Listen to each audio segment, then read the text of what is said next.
Welcome students, हम electrochemistry का अब नेक्स्ट लेक्चर देख रहे हैं जिसमें हमें देखना है predicting the products of electrolysis of aqueous solution of salts in presence of inert electrode like platinum। तो हमने इलेक्ट्रोलिसिस ऑफ एक्वस NaCl किया है और इलेक्ट्रोलिसिस ऑफ एक्वस NaCl करते वक्त हमने ये भी देखा है कि प्रोडक्ट्स हमें डिफरेंट मिलते हैं at cathode and anode as compare to the electrolysis of molten NaCl। इसका मतलब यह है कि जब एक्वस सॉल्यूशन में या सॉल्यूशन में एक से ज़्यादा कटायन हो, एक से ज़्यादा अनायन हो, तो वहाँ पे डिस्चार्जिंग ऑफ आयंस जो होगा वो प्रेफरेंशियल ऑर्डर में होगा। मतलब इसका क्या है, तो जिसकी रिडक्शन में जाने की टेंडेंसी ज़्यादा है वो पहले रिड्यूस होगा और जिसकी रिडक्शन में जाने की टेंडेंसी कम है वो फिर बाद में रिड्यूस होगा। ठीक उसी तरह से अनायंस के लिए भी है, जिस अनायन की ऑक्सीडेशन में जाने की टेंडेंसी ज़्यादा है तो उसके ऑक्सीडेशन को फेवर किया जाएगा, वो पहले ऑक्सीडाइज होगा, और जिस अनायन की ऑक्सीडेशन में जाने की टेंडेंसी कम है वो बाद में ऑक्सीडेशन में जाएगा, उसका ऑक्सीडेशन लेटर होगा। बराबर है। मतलब यहाँ पे in preferential order cations and anions get discharge at platinum electrode. अब कौन से इलेक्ट्रोलाइट के वक्त कौन सा प्रोडक्ट मिलेगा कैथोड के पास एनोड के पास, तो इसके लिए हमें प्रोडक्ट प्रेडिक्ट करते आने चाहिए during electrolysis of aqueous solution of electrolytes. तो इसलिए हमारा टॉपिक है predicting the products of electrolysis of aqueous salt in presence of platinum electrode. मैं पुरुषोत्तम सुर्वे आपका स्वागत करता हूं आपके अपने YouTube चैनल पर जिसका नाम है सुर्वे सर्स सिद्धांत क्लासेस अकोला। अब देखिए, समझो हमारे पास ढेर सारे कटायंस है एक ही सॉल्यूशन में, हमारे पास ढेर सारे कटायंस है एक ही सॉल्यूशन में, डिफरेंट कटायंस आर देयर। तो फिर अब डिस्चार्ज पहले कौन होगा और बाद में डिस्चार्ज कौन होगा, तो इसका हमें डिस्चार्जिंग ऑर्डर पता चाहिए। और डिस्चार्जिंग ऑर्डर के लिए हम एक सीक्वेंस देखेंगे, वो सीक्वेंस आपको क्या करना पड़ेगा, याद रखना पड़ेगा। जैसे कि मैं हमेशा एग्जाम्पल देता हूं कि जब किसी अस्पताल में डॉक्टर के अपॉइंटमेंट लिए हुए लोग बैठे हुए हैं और इतने में आवाज करती हुई एम्बुलेंस अगर अंदर आती है, पेशेंट बहुत सीरियस है, तो उनको नंबर लगाने की जरूरत नहीं रहती, वो सीधा नर्स के पास जाते हैं और बोलते कि पेशेंट बहुत सीरियस है, डॉक्टर साहब है क्या, और डॉक्टर भी दौड़ा दौड़ा उस पेशेंट को देखने आता है। वहां पे जो लोग बैठे हुए हैं आराम से, जिन्होंने नंबर लगाया था, जिन्होंने अपॉइंट ली थी, वो कुछ भी गड़बड़ नहीं करते, कुछ भी बोलते नहीं, क्योंकि उनको भी पता है कि भाई वो पेशेंट सीरियस है, अब उसको ज्यादा जरूरत है डॉक्टर की। मतलब दवाखाने में किसको सबसे पहले चेक किया जाएगा, जिसको डॉक्टर की जरूरत ज्यादा है। जाहिर है डॉक्टर की जरूरत सबसे ज्यादा किसको होगी, सीरियस पेशेंट को। मतलब अस्पताल में सबसे पहले किसे चेक किया जाएगा, द मोस्ट सीरियस पेशेंट को। जो लेस सीरियस है उसको बाद में, जो लिस्ट सीरियस है उसको बाद में, और जो सीरियस है नहीं, साधारण बीमारी है उसे, उसको सबसे लास्ट में चेक किया जाएगा। तो इसी तरह से सॉल्यूशन में जो हाईली अनस्टेबल कटायन है, जिसकी रिडक्शन में जाने की, इलेक्ट्रॉन गेन करने की क्षमता ज्यादा है, उसे सबसे पहले रिड्यूस किया जाएगा। उसके बाद जिसकी रिडक्शन में जाने की क्षमता कम है उसे रिड्यूस किया जाएगा, और जिसकी रिडक्शन में जाने की क्षमता सबसे कम है उसको सबसे लास्ट में क्या किया जाएगा, रिड्यूस किया जाएगा। तो इसका मतलब हमें जब भी कभी प्रोडक्ट प्रेडिक्ट करने होंगे एट कैथोड, तो हमें क्या मालूम होना चाहिए, preferential order of deposition of cations मालूम होना चाहिए। क्योंकि इलेक्ट्रोलिसिस में हमेशा कटायन जो इलेक्ट्रॉन डेफिशिएंट है वही रिड्यूस होते हैं, क्योंकि वही इलेक्ट्रॉन गेन करने की टेंडेंसी रखते हैं। तो कैथोड के पास हमेशा कटायंस रिड्यूस होंगे, और कटायन जब रिड्यूस होते हैं तो एक प्रेफरेंशियल ऑर्डर फॉलो करते हैं। Most reactive cation will get discharge first, least reactive cation get a discharge later. Do you got it? Same thing happens with anions also. Anions are the negatively charged entities, negatively charged ions. अब जो अनायन unstable है solution में negative charge की वजह से, वो अपने negative charge को लूज करना चाहेगा। जिसकी नेगेटिव चार्ज लूज करने की टेंडेंसी ज्यादा हो वो क्या होगा, अनायन पहले ऑक्सीडाइज होगा। और जिस अनायन की नेगेटिव चार्ज लूज करने की टेंडेंसी कम हो सबसे लास्ट में क्या होगा, ऑक्सीडाइज होगा। मतलब अगर हमारे इलेक्ट्रोलाइट के सॉल्यूशन में एक से ज्यादा कटायन हो, एक से ज्यादा अनायन हो, तो हमें वहां पर प्रोडक्ट प्रेडिक्ट करने के लिए एक preferential discharging order for cation as well as anion मालूम होनी चाहिए। तो आज हम इस लेक्चर में उस preferential order of discharging of cation and अनायन को ही देखेंगे। तो पहले हम देखेंगे पहला point, order of discharging of cations, order of discharging of cations. तो अब देखो सॉल्यूशन में एक से ज्यादा कटायंस है तो कैथोड के पास कौन रिड्यूस होगा, तो हमने ऑलरेडी बताया जो कटायन सबसे अनस्टेबल है। तो हमें कैसे पता चलेगा कौन सा कटायन अनस्टेबल है, तो देखो अनस्टेबिलिटी मतलब reactivity of cation largely depends upon its charge density. जिस किसी आयन की चार्ज डेंसिटी ज्यादा हो, मतलब पॉजिटिव चार्ज डेंसिटी ज्यादा हो, तो उसकी इलेक्ट्रॉन गेन करने की ताकत भी ज्यादा होगी। अगर उसकी इलेक्ट्रॉन गेन करने की ताकत ज्यादा है तो फास्टली इलेक्ट्रॉन गेन करेगा और फटाक से क्या होगा, रिड्यूस होगा। मतलब हमें कटायन की डिस्चार्जिंग ऑर्डर देखते वक्त यह देखना पड़ेगा कि सॉल्यूशन में किस कटायन की पॉजिटिव चार्ज डेंसिटी ज्यादा है, बराबर है। तो अब ये अगर हमें लॉजिकली पता चलता है तो हम क्या कर सकते हैं, प्रोडक्ट को प्रेडिक्ट कर सकते हैं। अब इसके लिए मैं आपको एक टेक्निक बताता हूं। देखो जनरली जो स्टेबल मेटल होते हैं वो अनस्टेबल कटायन तैयार करते हैं। Stable metals always form unstable cations. जैसे गोल्ड नोबल मेटल है, हाईली स्टेबल है, लेकिन उसका कटायन Au ट्राई पॉजिटिव बहुत भयानक अनस्टेबल है। मेटल जितना ज्यादा स्टेबल उतना उसका कटायन क्या होगा, हाईली अनस्टेबल, बराबर है। हमारा ऑब्जर्वेशन ये भी कहता है कि अनस्टेबल मेटल जो है जैसे कि सोडियम है, लिथियम है, कैल्शियम है, मैग्नीशियम है, पोटेशियम है, तो अनस्टेबल मेटल जनरली क्या तैयार करते हैं, स्टेबल कटायन तैयार करते हैं, बराबर है। अब यहां पे तो कटायन का रिडक्शन होना चाहिए, तो कौन सा कटायन फास्टली रिएक्शन में जाएगा, जो अनस्टेबल होगा। जो अनस्टेबल मेटल कटायन है वो फास्टली रिडक्शन में जाएगा और क्या तैयार करेगा, स्टेबल मेटल तैयार करेगा। और जो स्टेबल मेटल कटायन है वो अनस्टेबल मेटल में कन्वर्ट होना नहीं चाहेगा, मतलब वो रिएक्शन स्पॉन्टेनियस नहीं होगी। Do you got it. तो अनस्टेबल मेटल कटायंस जो है वो रेडिली इलेक्ट्रॉन गेन करके स्टेबल मेटल में स्पॉन्टेनियसली कन्वर्ट होंगे, फटाक से डिस्चार्ज होंगे।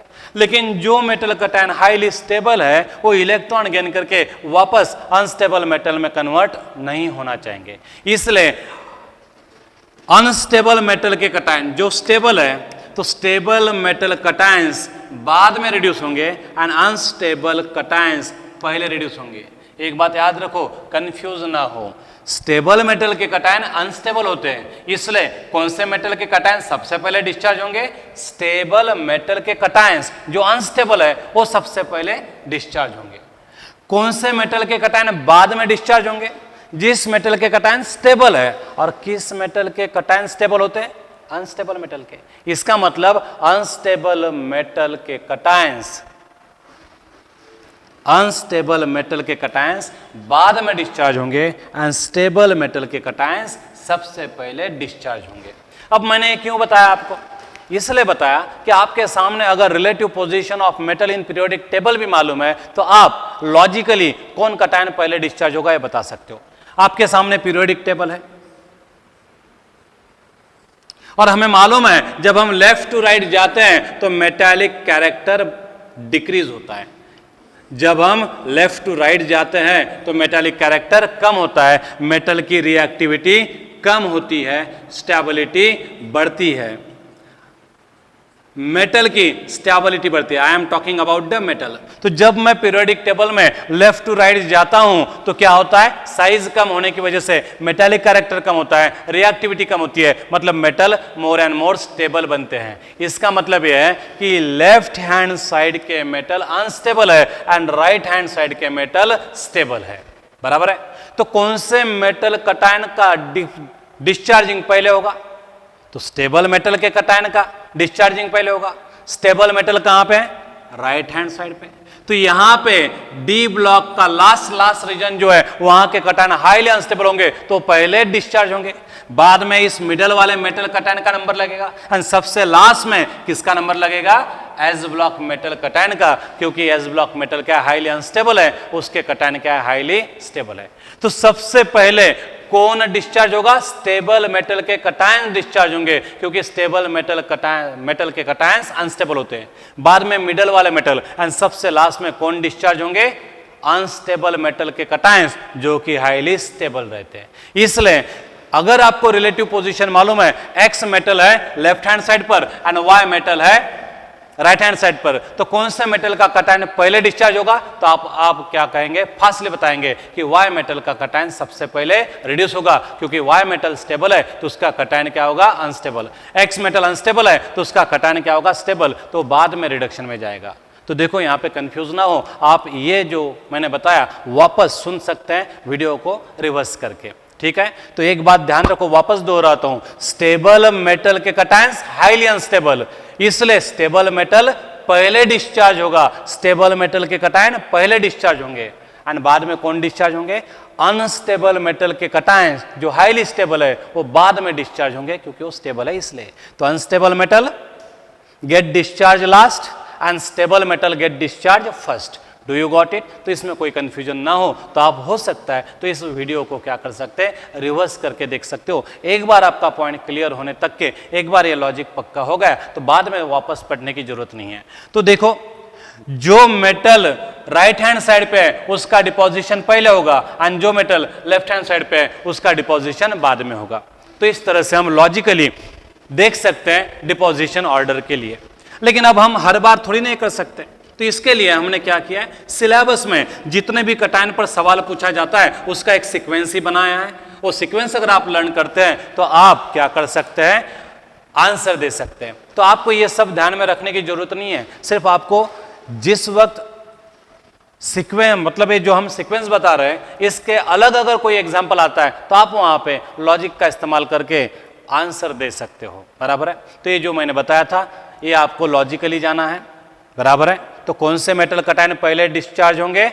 राइट हैंड साइड वाले मेटल के कटायन पहले डिस्चार्ज होंगे, मिडल वाले बाद में, एंड लेफ्ट साइड वाले मतलब एस ब्लॉक मेटल जो है वो लास्ट में डिस्चार्ज होंगे, क्योंकि उनके कटायंस हाईली स्टेबल होते हैं इसलिए।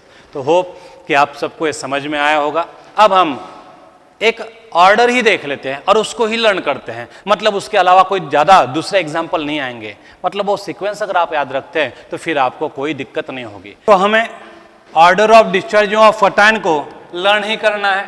ये ऑर्डर अगर आप ध्यान में रखते हो तो आपको सारे सवालों के जवाब, सारे एमसीक्यू सॉल्व करते आएंगे। तो order of discharging of cation क्या है? तो देखो, जो ट्रांजिशन मेटल है लास्ट वाले वो सबसे पहले डिस्चार्ज हुए, क्योंकि ये मेटल हाईली स्टेबल है तो इनके कटायन क्या है? हाईली अनस्टेबल है। गोल्ड सबसे ज्यादा स्टेबल है तो उसका कटायन सबसे ज्यादा अनस्टेबल, इसलिए गोल्ड का कटायन पहले रिड्यूस होगा, बाद में Ag पॉजिटिव, बाद में Hg डाई पॉजिटिव, बाद में Cu डाई पॉजिटिव। तो ये order of discharging of cations है इन एक्वस सॉल्यूशन। बट याद रहे कि ये जो ऑर्डर ऑफ डिस्चार्जिंग मैंने बताई है वो in presence of inert electrode like platinum है। तो आप देख सकते हैं यहाँ पे ये सीक्वेंस मैंने लिखा है। तो कौन सा कटायन सबसे पहले डिस्चार्ज होगा? Rm ट्राई पॉजिटिव, मतलब Au ट्राई पॉजिटिव। उसके बाद कौन डिपॉजिट होगा? Ag positive. उसके बाद कौन डिपॉजिट होगा? Hg di positive. उसके बाद डिपॉजिट कौन होगा? Cu di positive. उसके बाद H पॉजिटिव। H पॉजिटिव के बाद कौन डिपॉजिट होगा? Na डाई पॉजिटिव, निकेल का कटायन है डाई पॉजिटिव आयन। उसके बाद Fe डाई पॉजिटिव। उसके बाद Zn डाई पॉजिटिव। उसके बाद Al ट्राई पॉजिटिव। उसके बाद Mg डाई पॉजिटिव। उसके बाद Ca di positive, Na positive, उसके बाद K पॉजिटिव, उसके बाद Li पॉजिटिव। अगर आप ये सीक्वेंस देखते हैं तो आपको समझ में आ जाएगा। तो देखो, हम पीरियोडिक टेबल में कहां से कहां जा रहे हैं? Right hand to left hand. Lithium left hand side पर है, गोल्ड सिल्वर मर्क्यूरी कॉपर कहां है? राइट हैंड साइड पर है। तो जब हम डिस्चार्जिंग ऑर्डर देखते हैं कटायन की तो कहां से कहां जाते हैं? Right to left. तो देखो, हम राइट टू क्या हो गए? पीरियोडिक टेबल में लेफ्ट गए। तो जब हम पीरियोडिक टेबल की बात करते हैं तो डिपोजिशन ऑर्डर क्या है, पीरियोडिक टेबल में कटायन जो राइट हैंड साइड पर है वो पहले डिस्चार्ज होगा एंड जो कटायन लेफ्ट हैंड साइड पे है वो बाद में डिपॉजिट होगा। तो ये आपको क्या करना है, ध्यान रखना है, लर्न करना है। तो एक बार वापस से मैं बोलता हूं आपके लिए, एयू ट्राई डिपोजिशन ऑर्डर क्या है, एयू ट्राई पॉजिटिव, उसके बाद एजी पॉजिटिव, उसके बाद HG di positive, CU di positive, H positive, NI di positive, FE di positive, ZN di positive, L tri positive, MG di positive, CA di positive, NA positive, K positive and LI positive. LI positive आखिरी में सबसे last discharge होगा। AU tri positive, अगर इतने सारे ions present है aqueous solution में और हमने करंट पास कर दिया सर्किट कंप्लीट बना के, तो इन सारे आयन में से डिपॉजिट होने का नंबर पहला किसका लगेगा, एयू ट्राई पॉजिटिव का। जब पूरा गोल्ड डिपॉजिट हो चुका होगा उसके बाद कौन डिपॉजिट होगा, प्रेफरेंशियली एजी पॉजिटिव। एजी पॉजिटिव डिपॉजिट होने के बाद फिर कौन डिपॉजिट होगा, मर्क्यूरी। मर्क्यूरी डिपॉजिट होने के बाद कॉपर, एंड कॉपर डिपॉजिट होने के बाद एच पॉजिटिव आयन। तो इस तरह से ये सीक्वेंस आपको लर्न करना है। ये सीक्वेंस अगर लर्न हो गया तो फिर हम प्रोडक्ट को प्रेडिक्ट कर सकते हैं। बराबर है, ठीक है। अब कुछ पॉइंट्स हैं, मैं डिटेल में लूंगा, एक एक पॉइंट डिटेल में लूंगा। मतलब predicting the product of electrolysis पर कोई भी सवाल अगर आपको आता है तो मैं गारंटी के साथ कहता हूं आपको हर एक सवाल का जवाब आएगा। मैं अब नॉर्मल केसेस भी लूंगा और जो नॉर्मल केसेस है वो तो कोई प्रॉब्लम नहीं, वो तो एक A to Z एग्जाम्पल लूंगा। तो आपको बच्चों ये सीक्वेंस लर्न करना पड़ेगा। अपने नोट्स में ये सीक्वेंस दी हुई है। दूसरा है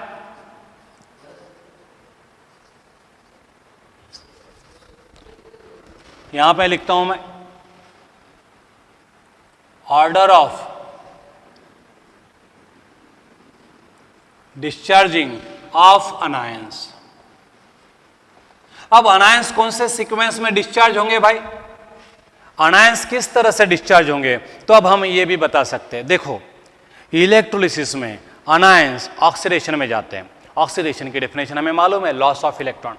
अब कौन ऑक्सीडेशन में इजीली जाएगा, जो इलेक्ट्रॉन इजीली लूज करेगा। बराबर है, किसकी ऑक्सीडेशन में जाने की टेंडेंसी ज्यादा होगी, उसकी जो इलेक्ट्रॉन को आसानी से लूज कर सकता है। आसानी से इलेक्ट्रॉन लूज कौन कर सकता है, जिसने इलेक्ट्रॉन को लूजली हेल्ड किया है। और कौन इलेक्ट्रॉन को लूजली हेल्ड करेगा, जिसकी साइज बड़ी होगी। मतलब जिसका इलेक्ट्रॉन न्यूक्लियस से काफी दूर होगा तो अट्रैक्टिव फोर्स कम होने की वजह से वो इलेक्ट्रॉन लूजली हेल्ड होगा, और ऐसे लूजली हेल्ड इलेक्ट्रॉन को ये अनायंस क्या करेंगे, फटाक से लूज करेंगे और फटाक से ऑक्सीडेशन में जाएंगे। इसका मतलब ये हुआ कि bigger the anion less strongly the electrons are held, more is the tendency to lose electron, more is the tendency to get oxidized।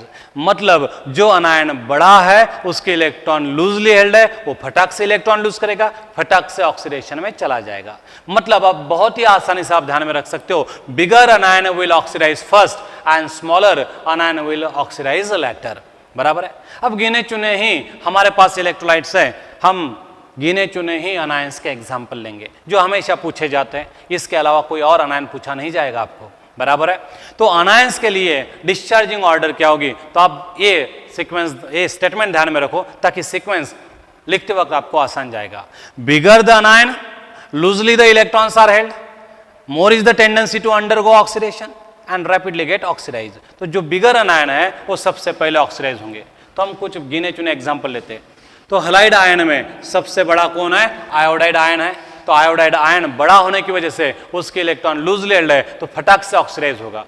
Iodide ion के बाद किसका नंबर लगेगा, Br नेगेटिव आयन का। उसके बाद किसका नंबर लगेगा, Cl नेगेटिव आयन का। उसके बाद किसका नंबर लगेगा, OH नेगेटिव आयन का। उसके बाद किसका नंबर लगेगा, NO3 नेगेटिव आयन का। और इसके बाद नंबर लगेगा SO4 डाई नेगेटिव आयन का।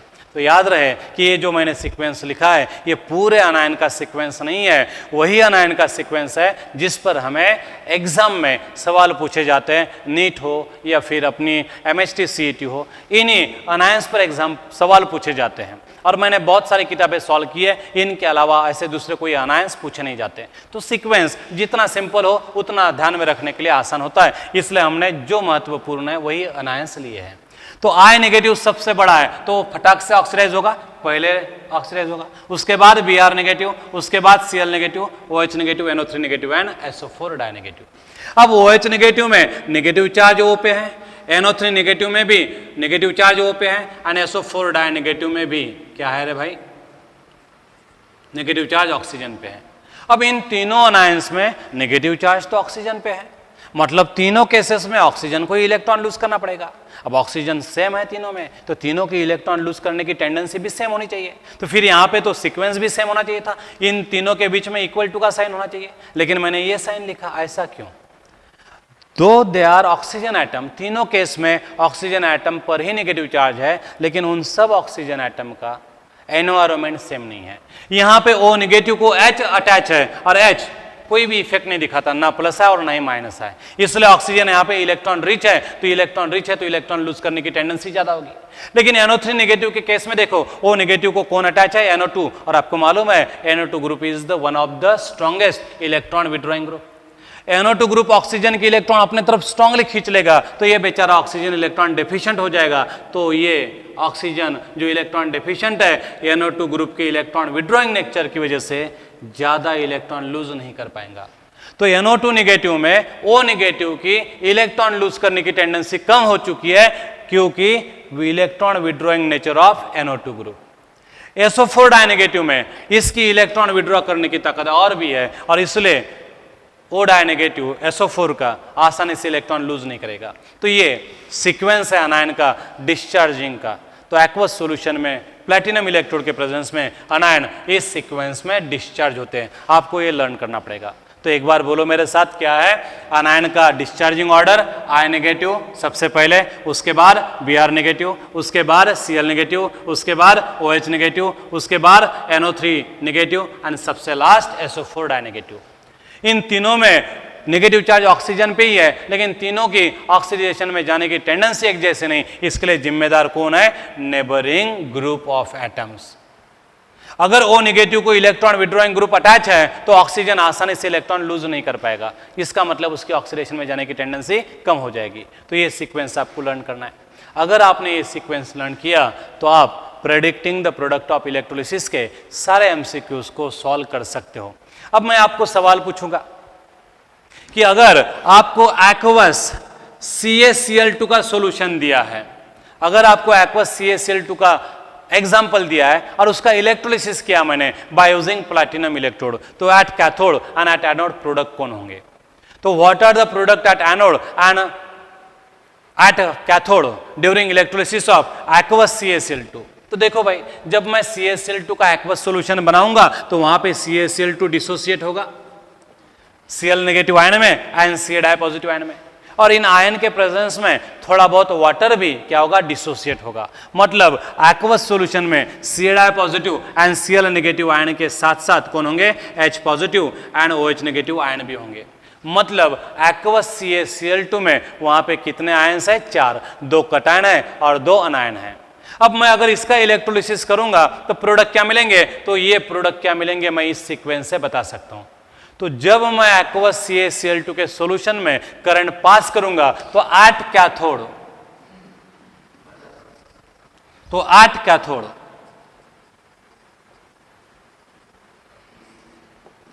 क्या मिलेगा? तो देखो कटायन है Ca di positive and H positive. अब इन दोनों में हम अगर तुलना करें तो Ca डाई पॉजिटिव आयन है बड़ा, साइज बड़ी है उसकी, और चार्ज है 2 पॉजिटिव। हाइड्रोजन आयन की साइज प्रोटॉन ही है सिंपली, वो बहुत बहुत स्मॉल है और चार्ज है 1। तो अगर हम चार्ज डेंसिटी देखेंगे तो प्रोटॉन की साइज है कम और चार्ज है 1 पॉजिटिव पूरा, एंड Ca डाई पॉजिटिव की साइज है ज्यादा और चार्ज है +2। तो चार्ज डेंसिटी देखें तो H पॉजिटिव की चार्ज डेंसिटी ज्यादा है, मतलब H positive ion highly unstable है, तो कैथोड के पास जो अनस्टेबल कटायन है उसका रिडक्शन पहले होगा। देखो हमारे order of discharging of cation में H पॉजिटिव आयन पहले आता है, किससे? Ca डाई पॉजिटिव आयन के। तो इसलिए एट कैथोड हमें क्या मिलेगा? H पॉजिटिव आयन रिडक्शन में जाते हुए दिखाई देंगे और कैथोड के पास क्या मिलेगा? H2 gas. तो during electrolysis of aqueous CaCl2 which product is obtained at cathode? H2 gas, क्योंकि Ca डाई पॉजिटिव आयन के तुलना में H पॉजिटिव आयन की रिडक्शन में जाने की टेंडेंसी ज्यादा है, बराबर है। अब कौन सा अनायन जाएगा इसमें से ऑक्सीडेशन में प्लैटिनम इलेक्ट्रोड के प्रेजेंस में?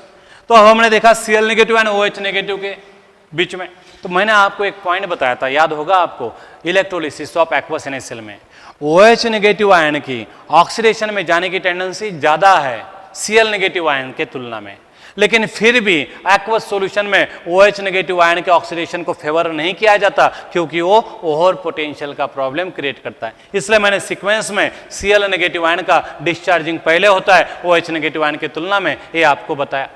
अब इन दोनों के तुलना में ऑक्सीडेशन में जाने की टेंडेंसी किसकी ज्यादा होगी? Cl नेगेटिव की, और इसलिए एट एनोड हमें क्या मिलेगा? Cl negative under oxidation to produce Cl2, बराबर है। तो इसलिए अब मुझे सीक्वेंस मालूम है तो मैं प्रोडक्ट प्रेडिक्ट कर पा रहा हूं। तो एक्वस CaCl2 के इलेक्ट्रोलिसिस के वक्त कैथोड के पास मुझे क्या मिलेगा? H2 गैस मिलेगा, और एनोड के पास क्या मिलेगा? Cl2 gas. ये सीक्वेंस लर्न है इसलिए, बराबर है। और हम एग्जांपल ले सकते हैं, अगर आपके पास KNO3 का एक्वस सॉल्यूशन है तो KNO3 के एक्वस सॉल्यूशन में किसका डिस्चार्जिंग होगा? कैथोड के पास, एनोड के पास।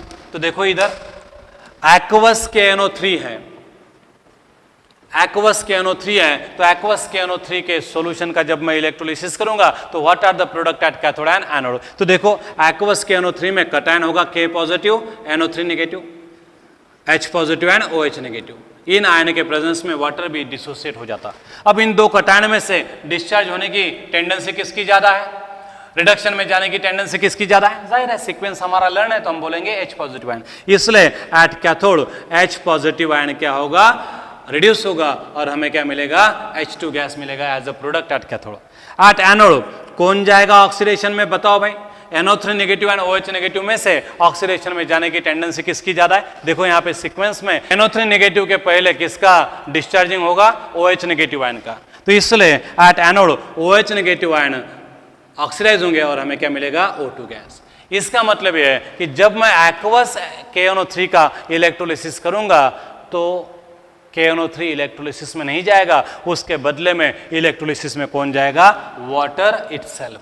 मतलब पानी कम होते जाएगा। वाटर इलेक्ट्रोलिसिस में जा रहा मतलब H positive and OH negative ion की संख्या कम होगी, पानी कम होगा, पानी कम होगा तो K positive and NO3 negative ion वापस एक दूसरे के पास आएंगे, और जब पानी खत्म हो जाएगा तो क्या मिलेगा हमें? Solid KNO3। इसका मतलब ये हुआ कि एक्वस सॉल्यूशन ऑफ KNO3 में इलेक्ट्रोलिसिस हुआ है, लेकिन KNO3 का नहीं, किसका? H2O का। Do you got it? तो इस तरह से हम ये ऑर्डर अगर हमें ध्यान में है तो क्या कर सकते हैं? Predicting the product of electrolysis बता सकते हैं। ठीक है, तो आज के लिए इतना ही बच्चों। हम नेक्स्ट चैप्टर में और कुछ एग्जाम्पल देखेंगे और इसके साथ कुछ अबनॉर्मल केसेस भी देखेंगे जो हमें हमेशा पूछी जाती है। नॉर्मल एग्जाम्पल के तुलना में अबनॉर्मल एग्जाम्पल, एक्सेप्शनल केसेस ज़्यादा टारगेट की जाती है, इसलिए हमें एक्सेप्शनल केसेस को भी स्टडी करना है। तो नेक्स्ट चैप्टर में मैं आपके सामने आऊँगा वापस कुछ एग्जाम्पल लेके और कुछ एक्सेप्शनल केस लेके, वो और भी ज़्यादा इंपॉर्टेंट होगा, इन्फॉर्मेटिव लेक्चर होगा। धन्यवाद बच्चों, थैंक यू।